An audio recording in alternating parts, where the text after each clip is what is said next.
What would happen if North Korea and Russia decided to take on the United States of America? Let's find out. But before we do, guys, please consider hitting that like and subscribing to this channel. It's free and it massively helps me out. Thank you all so far for all the love and support. You are all very much appreciated. Let's get into it.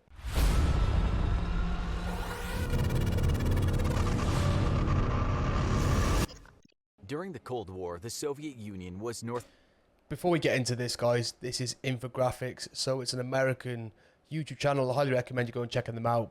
But on that note, I do think that this may be slightly biased. We'll try and keep it as fair as possible on this reaction. But let me know what you think in the comments below, guys, as we progress. North Korea's lifeline, providing weapons, supplies, training, and even some limited military assistance to the North Korean government. While US and Soviet troops never clashed on the ground on the Korean peninsula, Soviet fighters provided some limited cover over certain parts of North Korea, though refused North Korea's requests to fly frontline combat support against American jets. Without the Soviet Union, North Korea would have fallen to the south, and today the Hermit Kingdom. I do think it's kind of interesting, like, it was so blatantly obvious that Russia did help fund North Korea and North Vietnam as well, whether it be money and arms, but never actually came into contact or into conflict with the United States. I do think that's quite interesting. And the Kim family would not exist, a very obvious win for all of humanity. Today, Russia engages in only minor trade with the internationally shunned kingdom and no longer directly finances or supports it. With North Korea owing its existence to the old Soviet Union, though, could North Korea repay that favor by teaming up with modern Russia against its greatest international rival, the United States? Could North Korea and Russia team up to destroy the US? We've looked at a potential conflict between the US and Russia before and already determined that the Russian military is simply not capable of winning a war against the American military. The modern Russian military is made up of just over 1 million active duty personnel, with US forces numbering around 1.4 million. So the size there on paper, there's a lot more troops in the United States, but numbers aren't everything. There have been numerous exercises all over the world from different nations that have proved that many a time. You know, numbers don't necessarily mean everything. Quality does definitely supersede to some extent. Obviously, if the numbers were in like tenfold, it would probably make a difference, but they're just under 500,000 more. It may not make the difference. What do you think so far, guys? Let me know below. There isn't just a numbers disparity, though, as there is also a training and morale disparity between the two militaries. Despite attempts to move to an all-volunteer force by the Russian military, it's still overwhelmingly made up of conscripts versus... See, infographic, you know, that's quite a biased slate. Now, on this channel, we've done a lot of Russian reactions, and we've seen the standard of these guys, you know. They are some elite trained hardcore units, and to depict them like dancing there willy-nilly for phone, like, I don't think that's quite fair or accurate. I wonder how this video progresses. Will it continue in this theme, or will we see a more fairer and more just argument? Versus an all-volunteer military fielded by the US, conscripts historically greatly underperform versus volunteer military forces and suffer both from morale and training issues, two things which would be of a grave concern to a Russia fighting an uphill war against a more technologically capable opponent. However, what if North Korea lent its forces to the fight, bolstering Russian numbers so that they dwarfed America's? With an active duty military of 1.3 million, Russian and North Korean forces combined would number at 2.3 million, outnumbering the US by 700,000. That would be a huge difference if number game was to be considered, but like I mentioned earlier, numbers aren't everything. Okay, I personally think a war now, if a war was to break out now, it would be a war of the air. Who had the biggest fleet, the most technologically advanced naval warships, aircraft carriers. And I also think cybersecurity would play a huge thing. I think in an ever evolving world of technology, I think cyber personally would be a big forefront in any future wars. So numbers on the battlefield may not be necessary. What do you think, guys? Let me know. a significant advantage. Of course, in a real conflict, neither side could use its full military in a conflict against the other, as both sides in this hypothetical war would need to maintain its military presences in other strategically important areas. Russia would still need to secure its eastern border against NATO's counterattack upon declaring a war on the US, as NATO's charter states that an attack on one is an attack on all, automatically triggering a declaration of war by the entire alliance on the aggressor. Without the US's homeland and overseas forces stationed out. Well, that would make a difference due to NATO's alliance treaty. Any country that's declared war on from NATO, all the other allied countries would come to help. So essentially, if North Korea and Russia declared war on the United States, it would technically be another world war. So I hope that doesn't happen. Outside of Europe, though, NATO would be unable to prosecute a war against Russia, as Europe's militaries are simply too weak to stand up to Russia in anything but a defensive war. To make matters worse, some countries such as Canada and Germany are experiencing serious logistical issues, which leaves large parts of their forces combat ineffective. In 2019, the German Air Force was incapable of sustaining the type of air operations needed in a conflict against Russia due to a lack of equipment and maintenance issues with its planes, with Canada suffering a similar issue and a fighter shortage that left it unable to fulfill its commitments to North American aerospace defense. Still, with Russian forces elsewhere, NATO could pose serious problems for Russia, and thus Russia would need to retain a significant bulwark to deter against NATO aggression on its eastern front. North Korea also has strategic concerns that leave it unable to fully commit its forces to a fight against the US, as despite being the 25th most powerful military in the world, it faces South Korea directly across the DMZ, which it's currently ranked as the world's 6th most powerful military. The United States perhaps. Wow, I didn't know that. I didn't realize how far up South Korea was in the rankings. So that's quite interesting. Yeah, if North Korea decided to pull the pin and target our allies, they would have to fight and have the resistance of the South Koreans right on that border. So it would be difficult. It would be difficult. Though has a worse strategic picture than either of these two nations, as its military forces are deployed around the world in a variety of strategic hotspots, and very often it's these military forces that ensure regional peace and stability. Its large commitment in the Middle East ensures that conflict does not arise between historical rivals, such as Iran and Saudi Arabia, which would have devastating consequences for the global economy. Iran's strategic goals in a potential conflict against Saudi Arabia or the US is to shut down the Persian Gulf oil trade, which, thanks to the geography of the Gulf of Oman, it could easily do by threatening oil tankers with long-range standoff weapons that the US or any of its allies could do little about.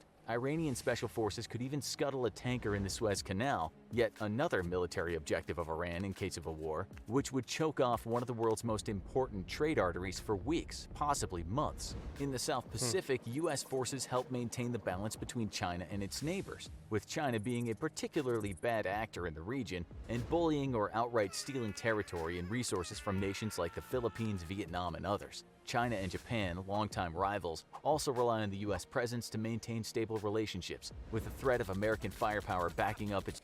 That's another massive country to consider in all this. China, if whatever side they decided to help, would massively sway the difference just because of the sheer size of their military as well and their technology. So, yeah, as it said there in the video, they also they rely on Russia to continue the peace between them and Japan.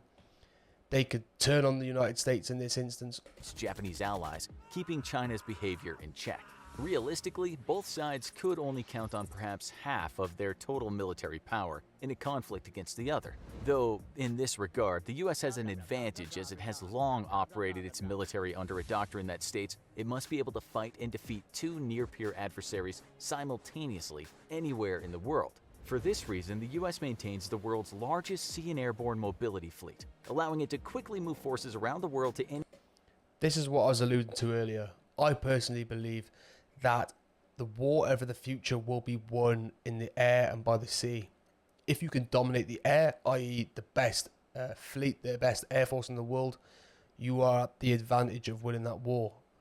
How do you maintain a good fleet, good air force? Being able to maneuver them by a good naval fleet too, giving them good launch stations from the seas, dominating the oceans, big aircraft carriers. That's how the wars are going to be won.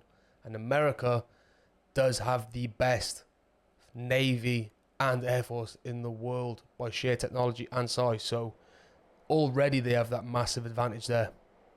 Any conflict, but also giving it the advantage of quickly replacing frontline forces in need of rest and recuperation with reserve forces stationed elsewhere on peacekeeping duties. This ability will ensure the integrity of the U.S. frontline forces better than North Korea and Russia, who both have major shortfalls in mobility and will be forced to leave their frontline forces in theater for longer, wearing on morale, equipment, and unit integrity from casualties. Mobility is a major challenge for the Russian-North Korean alliance. North Korean mobility is all but nil, with only a token air or sea mobility force used to counter South Korean advances into its territory. Russia operates a far larger mobility command, though it is on its own barely enough to move Russian forces in significant quantities anywhere around the world, and far short of what would be needed for a major offensive against a military power such as the US. With only 12 of its heaviest transport aircraft, the Antonov AN-124, in service, the only aircraft capable of moving heavy military equipment in significant quantities, Russia would be hard-pressed to quickly move critical tanks, air defense assets, and artillery to the North American continent for an invasion. Its fleet of 109 Ilyushin Tu-76 aircraft could supplement that airlift capacity, but on their own, these aircraft would only be able to move perhaps a platoon's worth of soldiers and their equipment, and one main battle tank per flight. At sea, the Russian Navy doesn't fare much better, with a fleet of only about 20 landing ships with another 2 in reserve.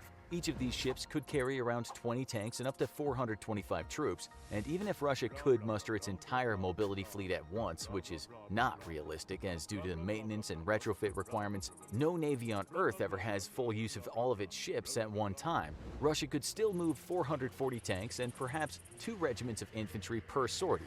Even with no casualties amongst the landing ships and no equipment breakdowns through perhaps some miracle, it would take over 6 months to move the entire North Korean and Russian military to North America.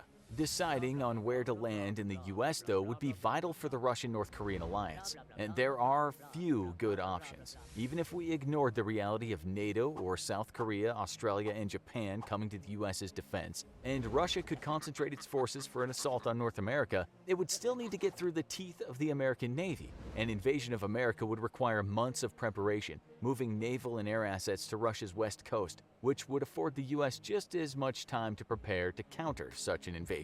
With the US concentrating its naval forces in the Pacific, the most direct route would be the best route, with Russian North Korean forces striking directly into Alaska to secure a foothold on North America. Anchorage would be the most ideal target for an invasion, as it holds a large deepwater port that would make it possible to quickly offload forces. An assault against any other part of the Alaskan coast would require the use of landing craft, something which is also in short supply in the Russian Navy. Invading Alaska poses several problems, as the Japanese found out in World War II. First, it's too far away from the American heartland to pose any serious economic or industrial risk to the US's warfighting effort. While oil-rich, the US would easily be able to supplement its consumption via the Gulf of Mexico or even overseas sources, and the seizure of Alaskan oil fields would result in extremely minor economic harm to the US economy. Still, with such limited mobility assets, Alaska would be the best bet for the alliance to gain a vitally important foothold in North America. Russian invasion craft, however, would face the full wrath of the world's largest submarine fleet, in an environment that's keenly suited for submarine warfare thanks to the turbulent nature of the Bering Sea. Even in summertime, the Bering can be treacherous to cross, and winter operations for heavy military cargo craft would be all but impossible. Anti-submarine operations in the rough seas are an extremely dicey proposition, and while Russia does maintain a capable attack submarine fleet, it's dwarfed in size and capabilities by the American fleet. To make matters, This definitely just reiterates the fact the size of the Navy being the most important factor here. Obviously, this is considering the fact that Russia and North Korea attack US mainland. I'd be interested to see how the tactics would change, or how America would fare if they were to attack Russia and they had to cross through and attack Russian soil. So I'd be interested to see that. matters worse, Russia only operates a single aircraft carrier, and the nation severely lacks an aerial refueling craft, as if that wasn't. If that single aircraft carrier goes, that's going to be a huge problem for the Russians. But like I said, I've done a lot of videos on the Russian forces and how elite they are and the stuff they do, they train. If it ever got to a land fight, coming against these Russians would be very, very difficult for some of these American guys. So this video is always going to be a bit biased. I'm trying to keep it as fair as possible. What do you guys think? Is there any videos that could show it in a different light? Let me know in the comments below what your thoughts are so far. Bad enough, only a portion of the Russian Air Force is even capable of in-flight refueling, meaning that for the crossing across the Bering Sea, the invasion fleet would be largely without air cover. The US, on the other hand, has two major Air Force installations in Alaska, Eielson and Elmendorf Air Force bases, and in the months leading up to the invasion would quickly expand their capacity to host the rest of the significantly large American Air Force by building extra runways, hangars, and maintenance facilities, even without its use of its 11 aircraft carriers, of which realistically only perhaps 5 would be available for combat. 11 aircraft carriers versus 1 of the Russian Navy. That's huge. Even if 5 were available, that is still 5 times the amount that Russia has. That is massive in advantage in favor of United States in this instance. Combat ops at any one time, the U.S. Air Force would easily defend Alaska from invasion, and with a fleet of about 450 aerial tankers, the largest in the world, American jets would have the range to cover any possible invasion avenue. With 31 AWACS aircraft, or Airborne Warning and Control System, in its fleet, the U.S. Air Force would be able to supplement its land-based radar coverage to detect Russian ships and air forces at great ranges. Russia, on the other hand, only operates about 15 to 19 AWACS systems, and despite their long range, the lack of air refueling capabilities in the Russian air forces would mean very limited sortie rates and loitering times both. In effect, a serious deficiency in airborne radar, aerial refueling, and military transport would make an invasion of Alaska completely impossible. The logistics simply don't exist for the Alliance to make such an attempt, and with major Army bases in Alaska and fast rail and airborne transport capabilities by the U.S., even if Russian landing craft managed to make it through the teeth of the U.S. Navy and Air Force both, they would be completely overwhelmed by American land forces and destroyed in a very short matter of time. An attempt could be made to cross the North Pole's ice cap, though such an attempt would have to be done in winter, meaning horrible weather conditions which would wreak havoc on men and equipment both. Then there's also the problem of extended supply lines, and even with ad hoc airfields quickly built on the ice, an invasion force would still lack the air cover needed to be protected from the American Air Force. Even if by some miracle the Alliance managed to take Alaska, which, let's be clear, this is a complete strategic impossibility, the United States and its warfighting capability would be negligibly affected by the invasion. The Alliance would have to push into the continental U.S. to seriously damage its industrial and military capabilities to wage war,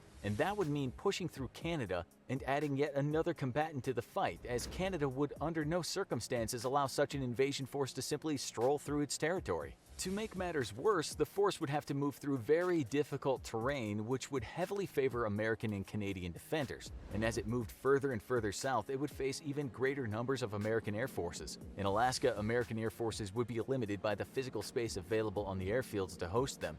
But in the continental U.S., the widespread number of large civilian airports and military air bases means that the vast American Air Force would still be able to be brought down on the invasion force in full effect, while Russian forces would still only be able to operate a token number of aircraft from seized Alaskan and Canadian airfields, and only operate at limited ranges due to a lack of aerial refueling assets. North Korea would be able to give Russia the numbers needed to seriously challenge the United States, but in terms of technology and additional assets, it would offer very little to the alliance. If anything, the added burden of supplying and transporting North Korean troops might even seriously damage Russia's own capabilities. After all, there's little possibility that North Korea could actually maintain the supply requirements of its vast military past a few weeks. In the end, as we've seen before countless times in these scenarios, America's homeland could never be breached by an invading. Do we truly know what the North Korean forces are like, though? Do we? I know there's like, because it's such a controlled, secretive, like, state. We only get to see, I guess, what they want to show us. We don't truly know, I don't think. I guess there's people probably in like the intelligence agencies that know a lot more than what we do as the public or general knowledge know, but I think there's some assumptions here. I'm interested to see so from what I get from the video, as wars are fought at this moment in time, it would be in the favor of the United States should Russia or the North Koreans ally and invade the United States of America on their home soil. but who knows how wars are going to be fought in the future? Who knows what kinds of methods that we've not even thought of. As we know, war fighting now, it might be in the favor of the United States, but who knows? But I think the video is quite biased in some respects. But what do you guys think? Let me know below.